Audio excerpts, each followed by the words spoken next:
নামে প্রাণী, তার মনে করো পায়খানা থেকে এই কফিটা হয়। এটা অনেক এক্সপেন্সিভ, এসে দেখেছে। এটা 100 গ্রাম কত ভাইয়া? ভাই এটা কত 100 গ্রাম? 3000 টাকা। 100 গ্রাম 3000 টাকা। এই সিবাক নামের পায়খানা প্রাণী পায়খানা করে, ওইটা থেকে এটা হয়। এখানে 100 গ্রাম আছে। দেখলাম ইন্দোনেশিয়ার আগ্নেয়গিরির মাটির জাদু। এগুলো সব কফি মেকার। আগ্নেয়গিরির মাটিতে যে কফি হয় সেটা থেকে মূলত কফিটা তৈরি করা হয়।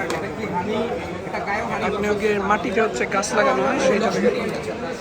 আর এই হচ্ছে সেই বিরল প্রাণী, নাম কি এটা? সিবক। সে খাবে, তারপর পায়খানা করবে, সেটা থেকে যে কফি রিফাইন করে তারপরে এটা কফি তৈরি হয়। এই যে এক্সপেন্সিভ।